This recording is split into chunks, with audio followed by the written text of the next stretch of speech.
Que de rumeurs du côté de l'OM, que de rumeurs, ça n'arrête pas, c'est un truc de ouf quoi. On dirait que l'équipe de McCourt Héros va se renforcer de dingue, moi je vous le dis, ça va être un truc de ouf l'année prochaine. Salut à tous, footeuses et footeux de bonne famille, c'est Thomas, petite vidéo mercato sur l'Olympique de Marseille. Les Phocéens ont l'air de vouloir recruter du lourd, que ce soit en attaque, on a parlé des rumeurs de Balotelli, Toko Ekambi qui a l'air de pouvoir s'envoler vers Villarreal en tout cas. On a parlé aussi de Gamero, et là au milieu de terrain ça commence à parler du lourd pour accompagner l'ami Gustavo le berger au milieu de terrain pour cette campagne d'Europa League que Marseille va retrouver, eux les récents finalistes contre l'Atlético Madrid. Donc en tout cas on va parler de ça, on va évoquer 3 pistes sérieuses au milieu de terrain sur lesquelles les dirigeants de l'OM travaillent. Retour sur les sondages par rapport à Toulouse, vous êtes 90% à penser que Toulouse va se maintenir en Ligue 1, 90% donc vous êtes plutôt confiants pour les Pitchouns, les Violets. En tout cas on verra ça au match retour dimanche, et vous êtes 54% à penser que Madrid va gagner et remporter donc sa 3e Champions League, 54%. Et 46% pour Liverpool, donc c'est quand même assez serré. On verra ça ce soir pour la finale à Kiev à 20h45, donc on se retrouvera évidemment après le débrief les petits amis. Donc voilà, on va du coup enchaîner sur les 3 pistes sérieuses, les 3 stars quand même, enfin du coup 2 stars et une un peu moins, une qu'on connaît bien en Ligue 1 en tout cas, qui sont potentiellement recrutables par les Phocéens. Donc on va parler donc 3 joueurs en fin de contrat, parce que Marseille, déjà pour replacer un peu le truc, Marseille est regardé de près par le fair play financier. Pour l'exercice 2017-2018, ils avoisineraient à peu près les 55 millions de déficit. L'exercice précédent, c'était 42 millions. Depuis que McCourt est arrivé, du coup, il y avait une enveloppe de 200 millions d'euros. Il y a déjà 120 millions d'euros qui ont été escomptés, donc avec le transfert de Payet, Mitroglou, Germain, tout ça, ça coûte quand même des sous. Du coup, McCourt doit trouver de l'argent, mais il l'a dit en conférence de presse qu'il y aura quand même des investissements et des recrutements de spécialistes de poste. Du coup, y a NJ, Mitroglou, Germain, tout cela sont placés sur la liste des départs. On parle du petit Lopez, et en gros, on parle aussi d'une grosse vente, Flotovin, qui avoisinerait apparemment de valeur 80 millions d'euros. Donc je ne sais pas si quelqu'un serait intéressé, en tout cas quel club, un club anglais ou un club espagnol ou allemand, on ne sait pas, enfin ça m'étonnerait, on verra comment ça se passera si Thauvin bouge. En tout cas, il va falloir que l'OM quand même vende. C'est pour ça qu'il privilégie des pistes en fin de contrat. On parle de Marouane Fellaini, le milieu de terrain donc défensif belge, international belge, de 30 balais, 77 sélections avec les Diables Rouges, les Belges, qui joue à Manchester United depuis donc 2013, qui mine de rien fait une carrière un peu chelou. Lui qui était à Everton avant, depuis qu'il est à Man U. Il a vu passer donc Van Gaal, là donc c'est Mourinho, là il a fait 16 matchs pour 4 buts, il a jamais fait trop de saisons complètes, en plus lui il jouait à une position beaucoup plus avancée quand c'était Van Gaal, et du coup là depuis que c'est Mourinho, il dit que il joue à son meilleur poste en numéro 6, et donc il est moqué par les supporters parce que c'est vrai qu'il est capable de tout. Il est capable de mettre un coup de tête à Agüero en avril dernier pour se prendre un rouge, mais il est aussi capable de mettre un coup de casque de ouf en demi-finale d'Europa League en 2017, là où ils l'ont gagné avec Manu, pour presque qualifier son équipe en finale contre le Celta Vigo. Donc il est vraiment, voilà, c'est mi-figue mi-raisin pour Marouane Fellaini, et donc il est moqué par ses supporters parce que aussi il a une technique pas oufissime, même si je trouve qu'il s'en sort plutôt bien. C'est un milieu de terrain assez rugueux, des fois à la limite du violent, mais en tout cas, c'est clair que Marseille s'intéresse à lui. Le problème, c'est que Marseille, du coup, ils ont des problèmes de sous, et ils ont des salaires justement où ils savent pas trop quoi faire. Alors pour vous dire, c'est une valeur assez rigolote. Abdenour émarge à 250 millions d'euros par mois. 250 000 euros par mois.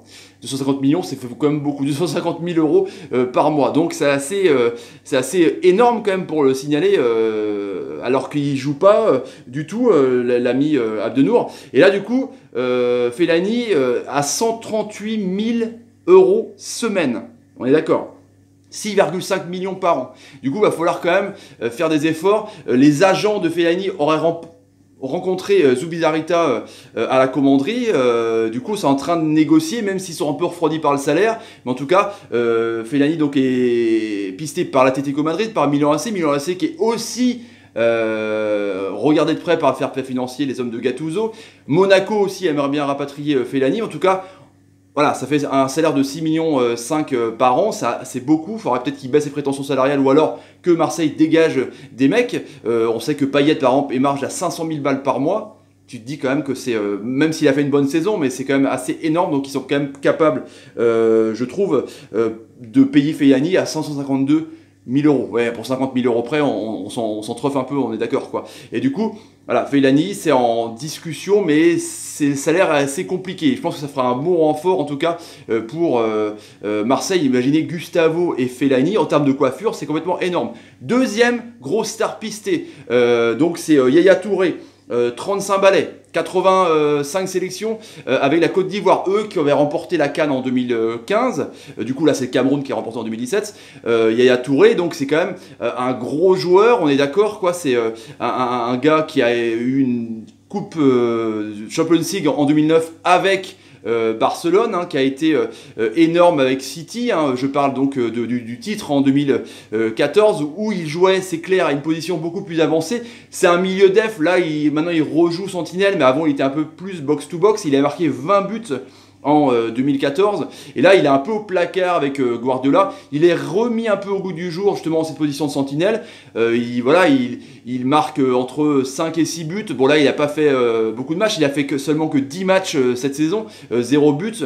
Depuis 1 an et demi, il est un peu au placard. Il a fait 25 matchs l'année dernière, un peu moins de 25 matchs. En tout cas, on voit que Yaya Touré, il est pisté aussi parce que c'est une star. Ça peut aussi vendre des maillots. On est d'accord, c'est quand même un gros joueur qui pourrait accompagner Marseille. C'est un mec qui a quand même de l'expérience, 3 titres de champion, même s'il n'a pas joué beaucoup avec Man City, une super coupe d'Europe aussi avec le Barça en tout cas. Et on voit que sa position préférentielle, du coup, maintenant, c'est un peu plus défensif. Du coup, il pourrait vraiment condenser un peu ce milieu de terrain de l'OM. Et à Touré, bah, le problème à Touré, c'est qu'il est marge à 12 millions d'euros par an.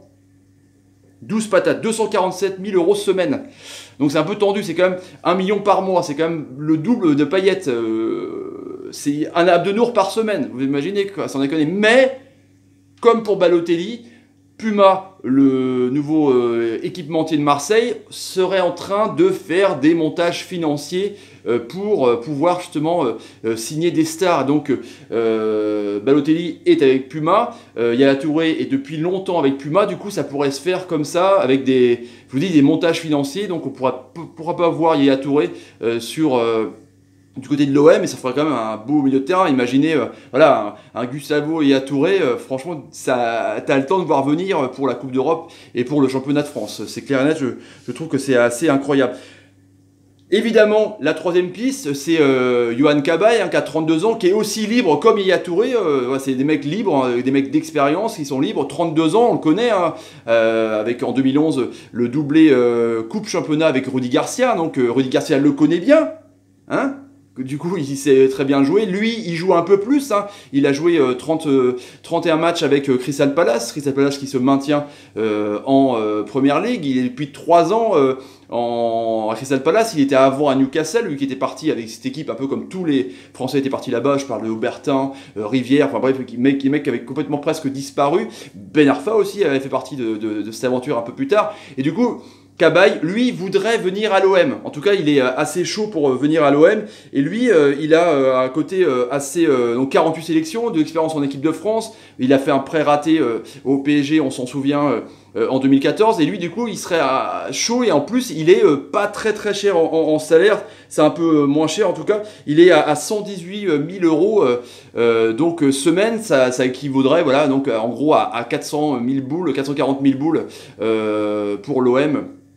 Par mois, donc ça pourrait rentrer dans les caisses franchement, ça pourrait le faire. En plus, Cabaye, c'est un bon milieu de terrain. Je ne sais pas si vous, supporters de l'OM, vous n'hésitez pas à réagir en commentaire si ça vous intéresserait. En tout cas, je trouve que Cabaye, ça aurait le profil. Bon, après, 1m94 pour Fellaini, 1m85 pour Yatouré, c'est des grands gus, c'est vraiment des grands gaillards, des profils très physiques. Cabaye, c'est 1m73, c'est un peu moins, mais lui, il est capable de marquer des buts aussi. Il est à 5-6 buts par saison, il a une bonne frappe. Il est dans le coup de pied arrêté, il est pas maladroit.